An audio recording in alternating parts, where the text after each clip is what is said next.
Let me ask you a question. Do you have any examples of your work, like in a PowerPoint or physical, some kind of a documentation? Do you have any examples? Okay, yes, I can still come up. I can still come around with some. Yeah. Yes, I can. Yeah. One of the things, in addition to your resume, you want is you want to have some examples of your work. And so Okay. sometimes that could be a PowerPoint with screenshots of work. That might be okay. Sometimes it can Okay. be a PDF. You can put it into Word or something or Excel, and then you can PDF it and make it look nice. The appearance Okay. of that is really important. Um, you Okay. know, so I think that's something to think about is how you show some examples of your work because you're coming at this from a remote perspective. Now in Nigeria, where you can go talk to them face to face, it would be easier. Um, but if you're not finding opportunity there, then we just have to put ourselves in the best possible situation by having some samples of our work. Okay. Also, Okay. you need to be really clear on what you are going for in terms of the job. Like, you should write out for yourself some job descriptions. Like, what are you going for? And so that you can clearly kind of, attack those different types of job descriptions. So, when you talk to me and you say, I'm going for, a CAD designer of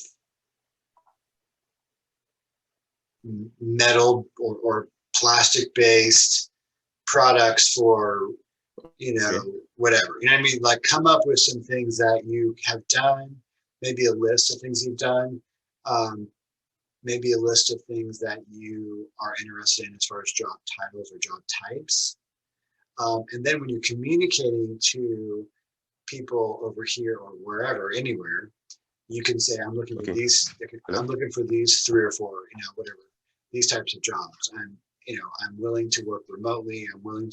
I assume you're willing to work the hours of the country that you're dealing with because you're working remotely. So I assume you would be willing to work kind of their schedule. Yes. Yes. Yes. Okay. Yeah. So, putting that in there would be important too. So I think you want to have a cover letter, which is just a Word document or a Google Doc or whatever. But I think you want to have not just a resume. I think you want to have a cover letter that talks about what you're seeking. And in that cover letter, you can mention you know, a few experiences and what you are interested in going after, and also the fact that you're willing to Okay. work remotely at the hours of the company that would be best for them. Okay. And then I think for I think using sites like Indeed would be good. I think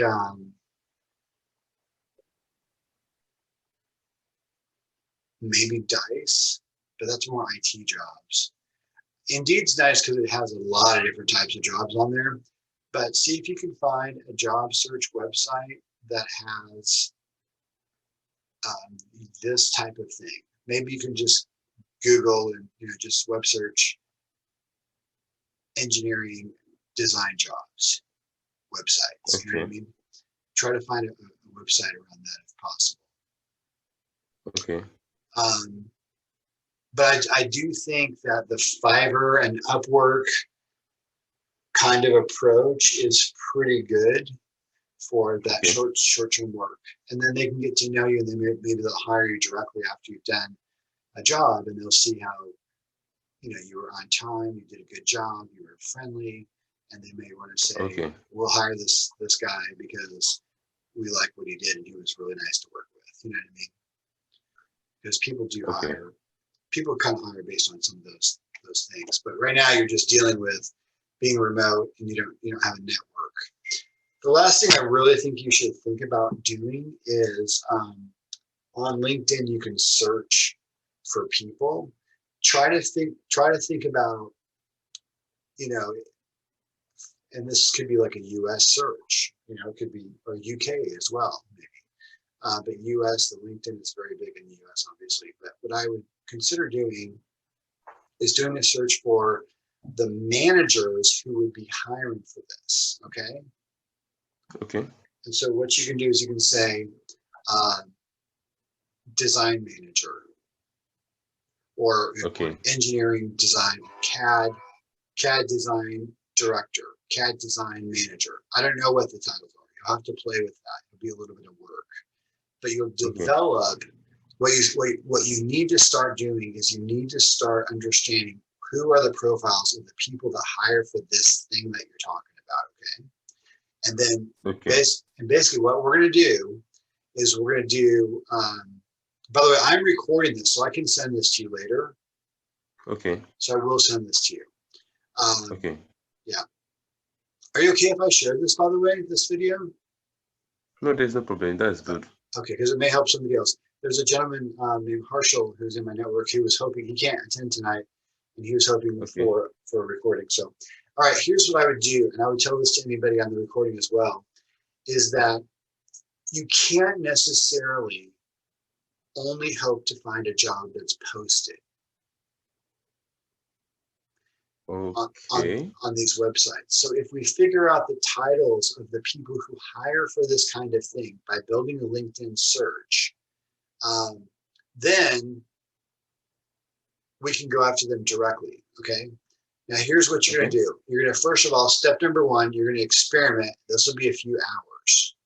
You're going to spend a few hours doing different types of LinkedIn searches for titles of the people, the managers and directors who hire for this kind of thing. Then you're going to go to LinkedIn and you're going to, for every one of these, you're going to basically pull up their profile and look at them. You're going to look at their profile. When you look at their profile, it registers for them a profile view, and many of them get a pop-up or like a little notification in LinkedIn that they were viewed. Okay. And so now they're wondering who you are and all that kind of stuff. And then if they post content, like, you know how I post content, not everybody does that. Okay. A lot of people do not post content. Yes, I know that. Yeah. But for the ones that do, you're going to want to go like their post and say something, comment to them, say something nice about their post. Okay. So it's an icebreaker. It's a little friendly thing. It's just a little thing. Okay. And then the same day, or, I would say the same day is okay. I mean, ideally, if you're very organized, it could be possibly the next day. But it's okay if it's the same day that you actually send them a connection request. Okay. And that must be personalized request. It has to be personalized. It can't be generic. Yeah. So send them a personal message. And here's the issue though. The personal message should give some kind of little interesting tidbit, something interesting, right? Like, hey, I really wanted to connect with you. I'm seeking a position in XYZ. And so remember how earlier we wrote your titles down. I do. Yeah, we wrote your titles down earlier. And so now you've got that menu of titles that you can, so you can say, I'm looking for this or this. Yes. Yeah. Yes. And then it's nice to have a little tidbit in there, a little sentence, one sentence, two sentences, where you say something about, I'm very experienced with using CAD. And one of the things I like about it is that I can automate my work and I can get projects done. I found that I get projects done faster than others because of this trick, blah, blah, blah, blah, blah, right? And so it's so there's different levels of expertise of doing LinkedIn connection requests. There's, like you said earlier, the non-personalized, that's bad, but still half of the people will take that. That's fine. Next is a friendly connection request. You say hello, right? That's kind of like level 2. Level 3 is you tell them what you want. Like, hey, thank you so much. So you're still friendly, mention their name, tell them you want a job. Level 4 is what I'm talking about. Level 4 is all the other things, but then you provide a little insight, a little value.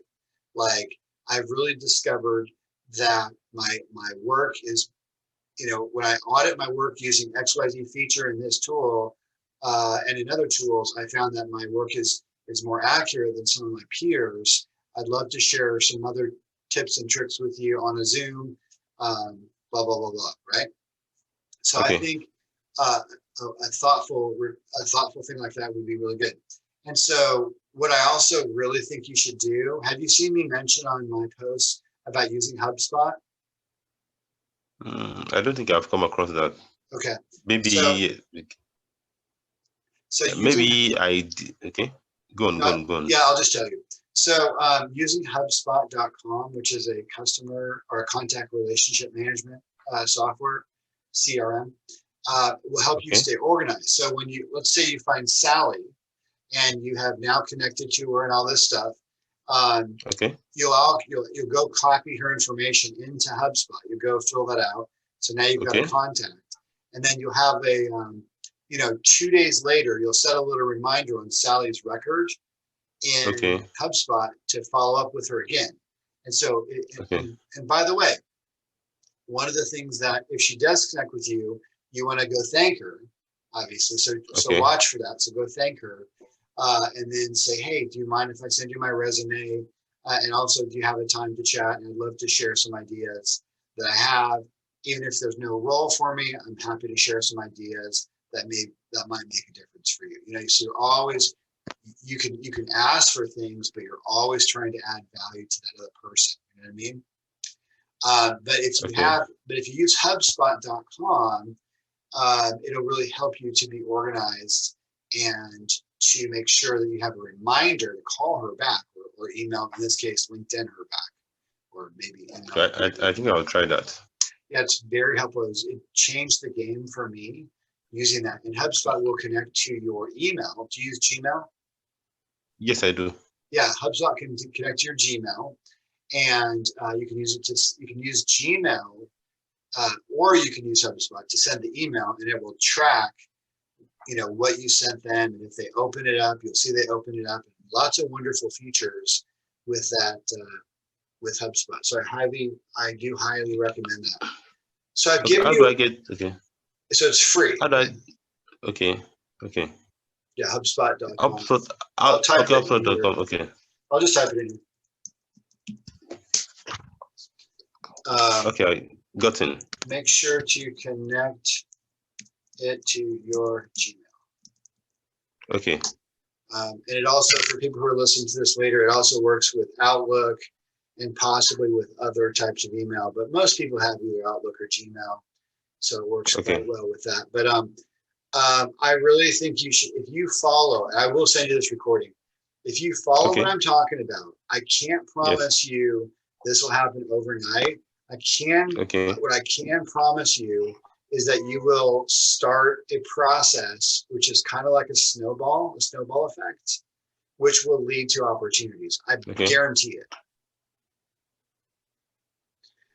But you have to I don't understand that. What I really want you to do is I really, really want you to have a mindset that as you're looking forward into this situation, you are not failing if you don't have if you don't have an immediate result, that you're making progress, you're planting seeds, you're developing relationships, okay? So I don't want you to be discouraged, okay? I want you to work hard and have a very faith-filled, hope-filled mind about this thing, okay? Okay. If you need, I would. If you need encouragement, I want you to send me a LinkedIn message too, okay?